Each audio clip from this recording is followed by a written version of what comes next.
Edward was due for routine maintenance. He didn't want to leave the cars, but the Fat Controller insisted. "James shall do your work," he said kindly. Edward felt better. James didn't receive the news too well. "Why must I do Edward's dirty work? I can't be meddling with cars." The other engines teased him. "What's wrong, James? Can't handle somebody at work." "I think Edward's stronger than him, but James won't admit it. He's too puffed up for cars," they joked. James went redder than his coat. "Stronger indeed," he said. "I'll handle those cars better than Edward, you'll see." The next day, James bustled about the yard at Wellsworth. He was still cross. "Come on, no games, get a move on," he ordered.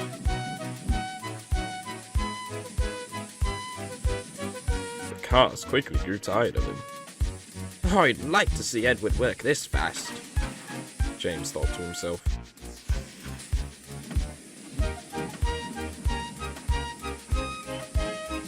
He marshaled the cars back and forth, taking no nonsense. Percy arrived with a train of stone. He looked rather put out. "What's the matter, Percy? Too used to the mail?" "No, indeed," Percy retorted. "This lot is much too bothersome. I shan't make it up the hill alone. Can you help, please?" James saw an opportunity to show himself off. "Why, of course, Percy. You'll be over before you know it." James coupled to Percy's train, and the engine started off.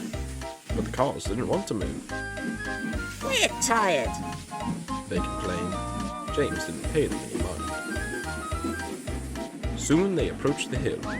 Percy went as fast as he could, and James pushed his hardest.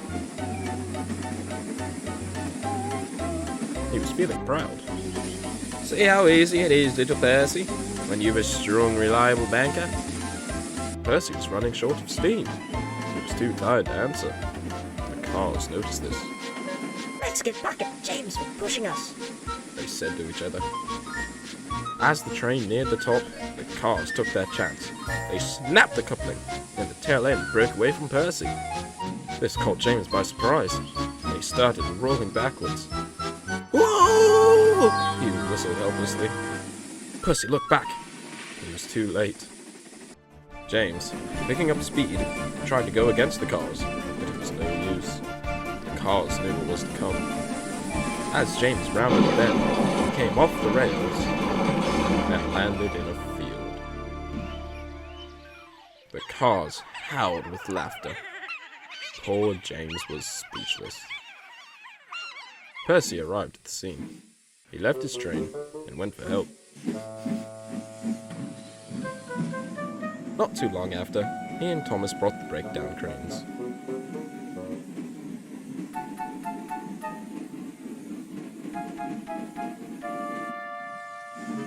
James was rescued and taken to the works.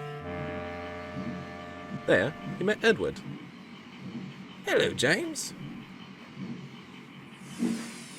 Come for routine maintenance as well?" "I wish I were," James said sadly. Edward was puzzled. James told him the story. "How do you handle them?" quizzed James. Edward laughed. "Well, my dear engine, for one, you needn't push so hard. That goes for yourself and the cars. I can only tell you so much, but if you worry about beating everyone, you'll find yourself ending up at the, bottom." James knew what Edward meant. Nothing more was said. After the two returned, James had a newfound respect for Edward. The other engines teased him for his accident, but he didn't care.